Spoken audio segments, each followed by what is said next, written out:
I love it. We just called our guy Tim, and I got like the phone right here, and you're at like. I'm loud, Mike. You're wicked loud. Yeah, but wicked. There's your New England coming back. Wicked.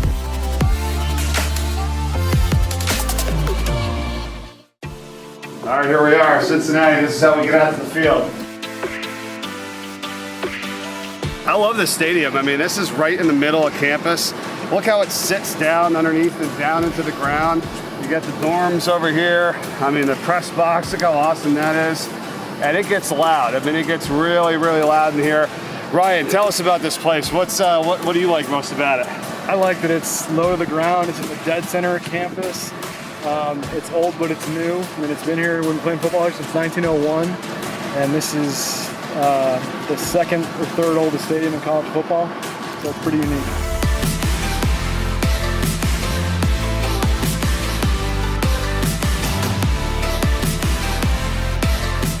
Congratulations on being inducted to the Hall of Fame. I know you said you're a very humble guy, but what does it mean to you? Like, what would you say to people when you realize that you got in the Hall of Fame? The thing that it means to me is that I'm able to.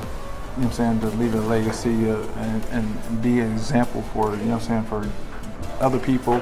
Congratulations. What was going through your mind when you got the call to be inducted?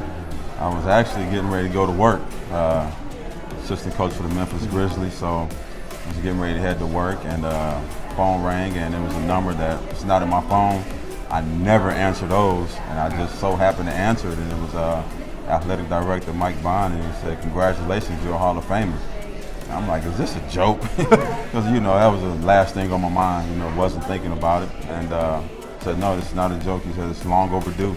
So I was excited. What does it mean to be really kind of one of the players that put Cincinnati, football on the map, if you will, of the ones that went to the NFL and that had the successful career like yourselves? I mean, you were really kind of one of the first guys to do that. Yeah, it means a lot, because I'm an example setter, and I'm just very proud of them guys.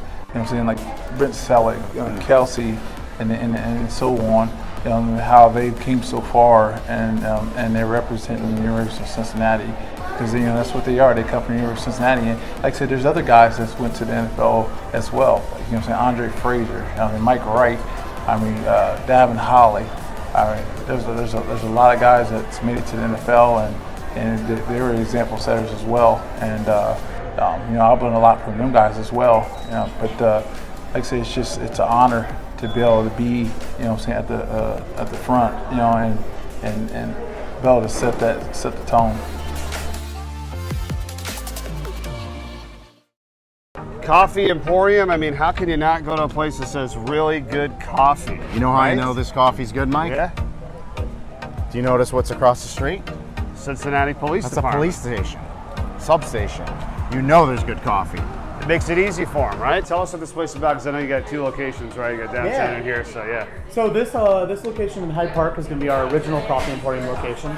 We started serving coffee out of this location in 1978. Wow. We were one of the oldest coffee shops in the state of Ohio, continuously owned, continuously running. The thing we take the most pride of is that our coffee is direct trade coffee. Rather than working with a middleman, we write a check directly to the farms. Meaning all of the money that we buy your coffee with goes right into the hand of the farms. At the roasting house, we roast coffee every single day. We're on pace to roast upwards of 100,000 pounds of coffee this year. Wow. Oh, man. Every bean of coffee sold in this building is roasted within about 14 days. Now, what is your most popular, or what do you recommend? Yeah, where is all this? Look at Yeah, so up over here, all of our beans, we've got 8 different single origin offerings. Our Guatemala is one of our most popular ones. Our Costa Rica. We've been working with that farmer since 1973. Wow. In the world of coffee, it's a weird thing to have the coffee farmer to come and be a part of the shop. A number of the owners of our farms, we've been able to bring them over and That's awesome. have been inside the shop, specifically our Guatemala farm. What we serve on our espresso bar is going to be our Old Black Magic Blend. Old Black Magic Blend is over here on the top corner. It's going to be our award-winning espresso blend. We've only been voted best in the city 10 years in a row. We're only on a few different national rankings of some of the best cup of coffee. Oh my God. What do you suggest? We take a lot of pride in our espresso bar. A cup of coffee is a cup of coffee. I can make you a phenomenal cup. Let's do the espresso bar. Can we do both? I can do both. You can do a cup of one and You know what I mean? We gotta be able to rate both. You're gonna be like a hamster today in a wheel running around. Hey, nothing wrong with that. Reading. What happened? You gotta try this. So now this is the, Oh, you want to swap? Swap some spit? so it's supposed to linger and taste that on your tongue for a little while. Oh, I can taste it. Man, you can taste the richness and the fullness. Yeah. And I'm a sweeter guy. I sweeten it up a little bit. But it's Right, a good. He wants you to try it like this first so you can understand. I don't have to yell at me, Mike. But He's the- always yelling at me. He's always yelling Sugar at and me. milk doesn't hurt it. See? Doesn't hurt it. No, it is very good. Very The rich. best way to drink coffee is the exact way you like it. See? Yeah. That's the answer like I this like guy. right there. He's going to love that. I know his taste buds. Yeah, that is good. Yeah, it's It's sweet. sweet Yeah, and that's why I love it. Yeah, this is perfect. Another good stop. I got to give you credit, Mike. You're the one that's the brains behind finding the places we go. Well, you this asked is, for my input. This is one of the most popular spots When in the city. we got some fan input of Yeah, to come now the here, fans, so- and for you, the fans out there, I would suggest when you find out what city we're going to, let us know what you think the best coffee spot is, and we'll go check it out. But we're doing this every week. I'm having fun, man. I'm going to be fired up today.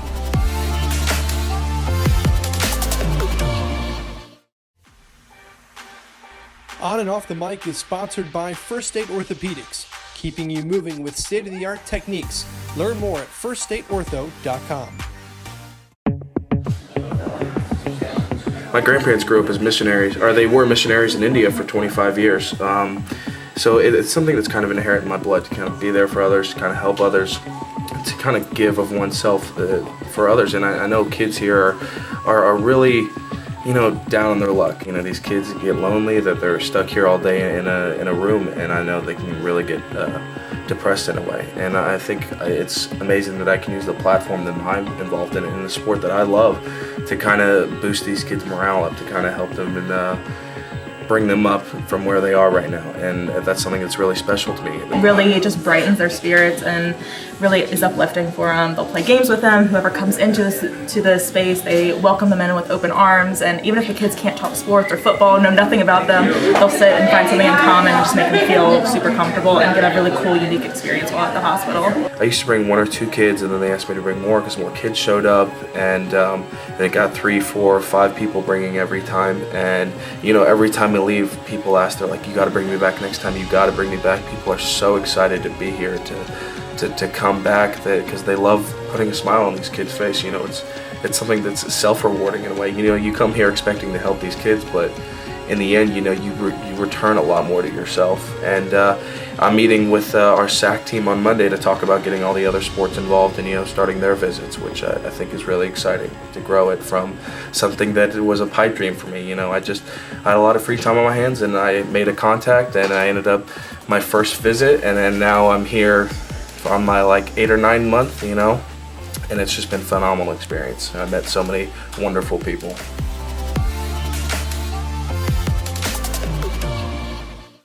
This is Dr. Michael Axe. Fans, today's Team Physician Insight is what am I thinking when a player goes down on the field? As I walk briskly onto the field following the athletic training staff, I'm thinking, did I see or hear the injury happen? Is the transport cart ready? Is the ambulance still there? Are my 2 reserve players directly across from me on the sidelines if the medical staff needs them?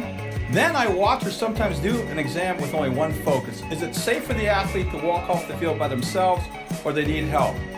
If it was a neck or back injury, I certainly will send them off on a cart, and at that time I do the complete exam on the field. Otherwise, I do it on the sidelines. This is Dr. Michael Axe with today's Team Physician Insight on the Injured Players Transport, brought to you by First State Orthopedics. 24-14, Ohio has the lead by 10. We started 10 minutes ago, third quarter, and the Bobcats driving again.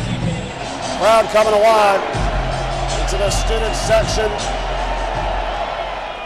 And you see the receiver break outside, and again, the field judge is looking right down at that. So you grab him around the waist, you separate any jersey, he's going to throw that flag, and that's what he did right there. How crucial is that? 10th Cincinnati penalty for 100 yards, but it gives them a fresh set of downs, and it's now 1st and goal. The flight is pushed back. The flight's always pushed back. Mine's not, so we're still going. With 8 minutes left in this game, down by 2. Sometimes it's a good season, you got to win ugly, right? And a lot of penalties today, and we'll see how this last 8 minutes of this game, as we come up to that, finishes out.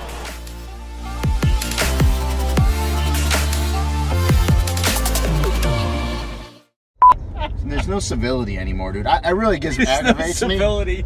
Well, no, I'm in the car ranting, but like if I let someone out, that's all I want. It's just a little.